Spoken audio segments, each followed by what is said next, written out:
Bonjour, ici Roger Bellin de Décoromax.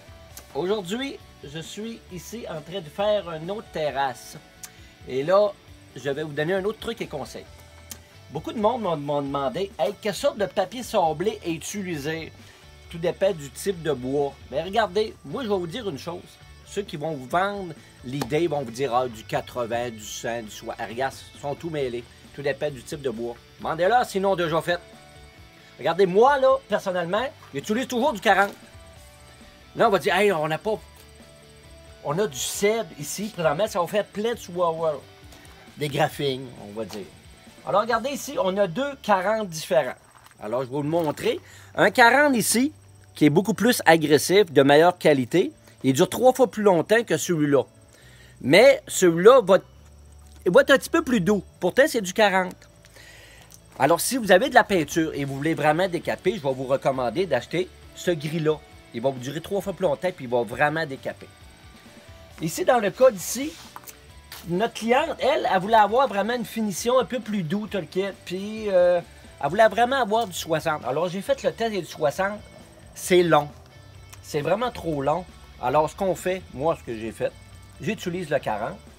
Et après ça, je repasse avec le 60. Alors, la finition est un petit peu plus doux. Mais, changez votre papier sablé souvent. Parce que si vous ne le changez pas et il est bien bourré, bien, vous allez le polir. C'est pas un meuble, ça, là. Nous, ce qu'on veut faire, on veut créer de l'ancrage. Alors, pour ça, il faut vraiment ouvrir les portes du bois. Alors, moi, le 60 est idéal pour la finition, mais pas trop. Juste pour dire, c'est assez.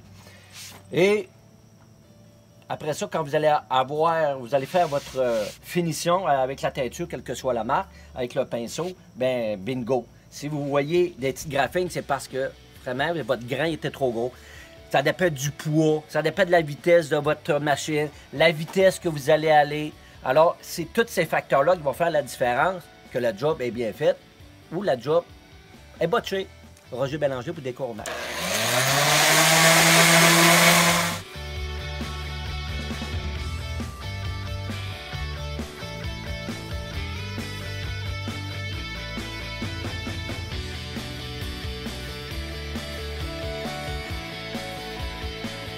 De Décoromax. Présentement, on est à Saint-Mathieu-de-Riou, tout près de Trois-Pistoles, entre Rivière-du-Loup et Rimouski, mais dans les terres. Bien, ceux qui connaissent le Mont-Saint-Mathieu, on est tout près. On a dû faire ici là, une belle terrasse. Alors, comme vous pouvez voir, on a installé une toile protectrice. Tout le monde se demande, ah, il annonçait-tu la pluie? Non, c'est pour se protéger du soleil. Alors, la préparation de surface, comme que vous pouvez voir, du côté à droite, ne bouge pas, Gaston. Alors, vous allez voir qu'on a fait le sablage mécaniquement. On a passé aussi, après ça, l'aspirateur. Et après ça, regardez, on a pris le taux d'humidité.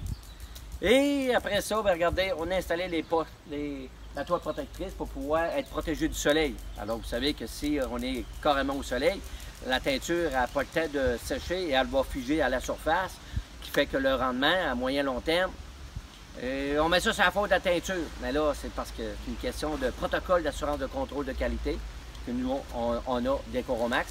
Alors, c'est ce qu'on a fait ici. On a suivi le protocole au niveau de la préparation de surface et au niveau de l'application. En présence de Gaston, on est venu faire une terrasse. Alors, c'est le moment de donner ton commentaire, Gaston.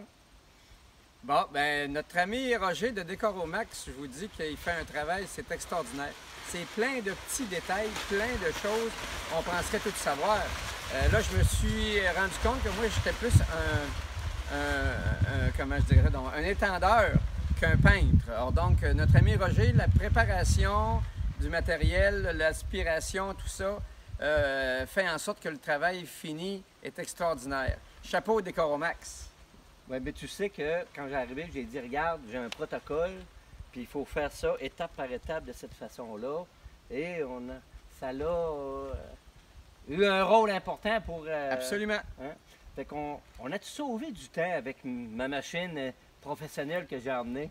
Avec les conseils de Roger, son expertise et ses équipements, j'ai sauvé plus d'une semaine de travail.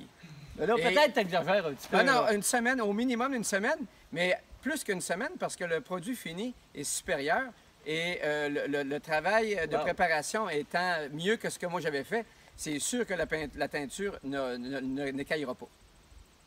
Bon. Puis on a utilisé quelle sorte de teinture, Annie? Nous avons utilisé la teinture 105. Oui, ça travaille très Tu bien. as participé toi aussi un peu à la réalisation. Oui. Tu as donné des petits cours de formation. Je suis meilleure que j'étais. Justement, du côté à droite du vidéo, vous allez voir Annie qui est en train de teindre avec un petit cours de formation que je lui ai donné. Alors, en même temps, ces petits cours-là, je pense que ça va t'avoir été pratique. Effectivement, très, très bonne technique. Alors, si vous voulez vivre la même situation que Annie et Gaston, ben c'est simple.